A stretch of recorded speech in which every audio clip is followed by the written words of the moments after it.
vamos entrando al tema. Esta es la idea sobre esta palabra conciencia.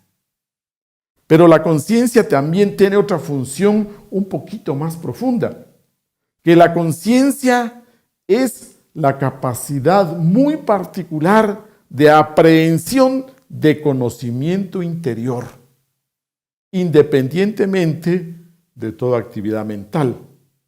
Es decir, que solo a través de la conciencia o desde la conciencia usted puede llegar a conocerse a sí mismo, percibir su realidad interna.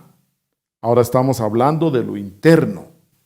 Solo con la conciencia usted puede llegar a darse cuenta de lo que está pasando en su interior, de sus sentimientos, de sus emociones, de sus impulsos, de sus intenciones, de sus miedos, de sus limitaciones. Todo su mundo interior, todo su mundo psicológico. Usted puede percibirlo solo desde la conciencia. Entonces aquí vemos otra función diferente, profunda. Para llegar al conocimiento de sí mismos, lo tenemos que hacer desde nuestra conciencia. Llegar a conocernos a sí mismos es un proceso y ese proceso lo tenemos que llevar, desarrollar desde ese funcionalismo de la conciencia. Necesitamos aprender a estar conscientes, porque en forma mecánica, en forma automatizada, tendemos a estar lanzados hacia el pasado, hacia el futuro y no estar presentes. Entonces, esa posibilidad de percibir la realidad se va perdiendo. También podríamos decir que muchas veces nos subimos a un transporte público, vamos en el bus o en el metro y tenemos que bajarnos en tal parada, pero nos distraemos, nos volamos y cuando nos venimos a dar cuenta ya se pasó esa parada y tenemos que bajarnos apuradamente y regresar caminando al punto que necesitamos llegar. Eso es inconsciencia, ausencia de conciencia. Con frecuencia nos pasa esto. Estamos leyendo un libro, terminamos la página y nos damos cuenta que hemos leído mecánicamente, que no hemos entendido nada, no recordamos nada y tenemos que comenzar la lectura nuevamente. ¿Vemos? Ahí la palabra conciencia nos muestra que es una capacidad muy particular del ser humano. Es una facultad de estar presente con nuestra presencia psicológica, con nuestra presencia interior. Eso implica la conciencia. Entonces, con estas explicaciones podríamos decir que la conciencia no es continua, permanente en el ser humano. Nuestros estados de conciencia cambian, fluctúan en uno mismo. Muchas veces nos levantamos como con más conciencia, con más energía, lúcidos y vemos las cosas con más cuidado, con más atención. Pero cuando nos levantamos muy preocupados, tenemos muchas tareas por hacer, nos volamos en las tareas, entonces estamos más distraídos. Dese cuenta entonces que los grados de conciencia fluctúan en el ser humano. No todas las personas tenemos el mismo grado de conciencia. Hay personas que disfrutan de más conciencia. Hay el promedio general que tenemos menos conciencia y habrán algunas otras personas que tienen muy poca conciencia, lo mínimo de conciencia. Los maestros nos hablan de que el grueso de la humanidad, la mayoría de la humanidad, nos movemos con un 3% de conciencia. Escúchelo bien, 3%.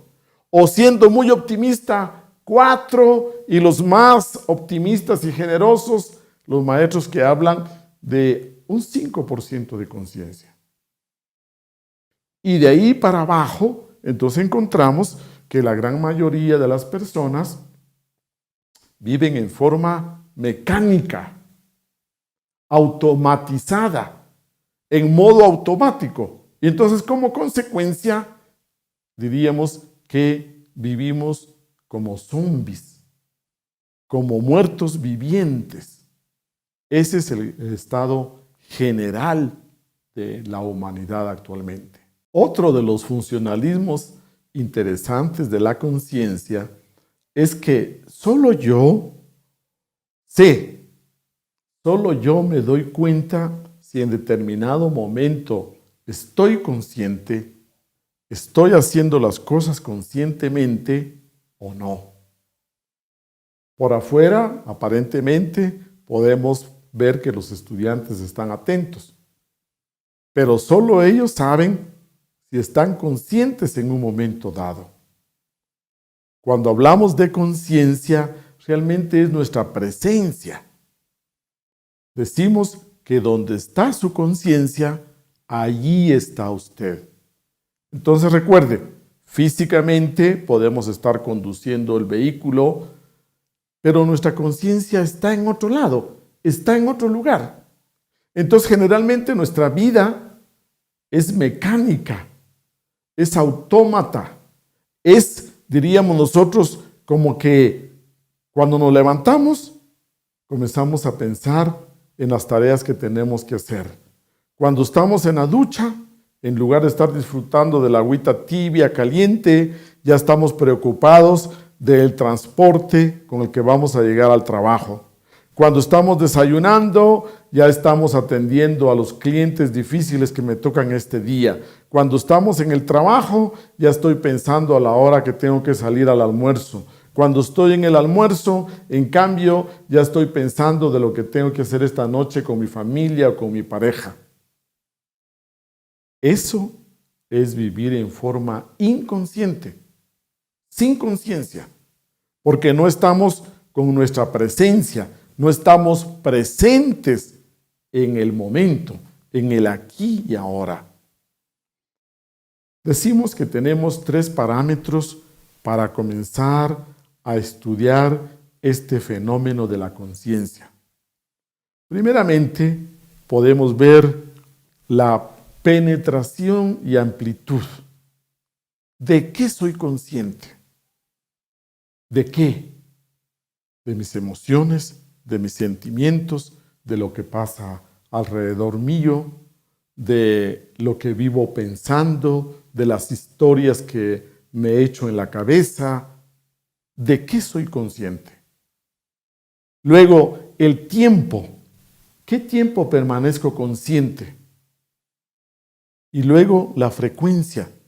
¿Con qué frecuencia en mi día a día, con qué frecuencia tengo esa lucidez, esa conciencia en mis actividades, en las cosas que hago? Por ejemplo, para una persona que practica meditación, que es una práctica para acrecentar la conciencia, para desarrollar conciencia, entonces estos 3 parámetros son importantes. ¿De qué soy consciente cuando estoy meditando? ¿Con qué frecuencia tengo estas experiencias de conciencia? ¿Y cuánto tiempo dura cada vez que estoy así, consciente, presente, alerta, atento? Bien, decimos entonces que la conciencia es una de las facultades más preciadas del ser humano. Que la conciencia soy yo. Es esa parte profunda que yo soy. Porque desde la conciencia yo vivo, yo experimento, yo vivencio mis realidades, mis experiencias. Yo las tengo desde la conciencia. La conciencia es la parte mía que vive, que experimenta, que sufre, que decide, que ama, que siente paz, tranquilidad. A eso le llamamos conciencia. Entonces, resulta que la conciencia se puede ampliar, la conciencia se puede acrecentar, pero requiere métodos, requiere prácticas, requiere esfuerzo. La conciencia no se puede acrecentar en automático, mecánicamente, no. Existen escuelas para el desarrollo de la conciencia y nuestra escuela precisamente es una escuela para el despertar de la conciencia, el ensanchamiento de la conciencia. Por eso, la importancia de estudiar este tema y comprenderlo en muchos de los aspectos que implica. Vamos a estudiarla de diferente manera. Muy bien. Resulta entonces que desde la época de los pitagóricos allá en Grecia y también Platón, los platónicos, Platón en su libro de la República nos hace el estudio de la conciencia y desde ese entonces hablamos de 4 estados de conciencia, haciendo una clasificación general amplia. Hablamos de 4 grandes estados de conciencia. Entonces, aquí podemos ver esta casa de 4 pisos. Diríamos que la vamos a representar aquí como una casa de 4 pisos. El nivel más bajo, el piso más bajo, le llamamos sueño. O en términos griegos, le llamamos eikasia. El segundo piso se conoce en términos psicológicos el estado de conciencia de vigilia. En esta terminología griega hablamos de pistis. El tercer piso sería la autoconciencia. Ellos le llaman dianoia. Y el cuarto piso es la conciencia cósmica, la conciencia objetiva o la supraconciencia, entonces se conoce como conciencia nous. Tenemos estas palabras: eikasia, pistis, dianoia, nous.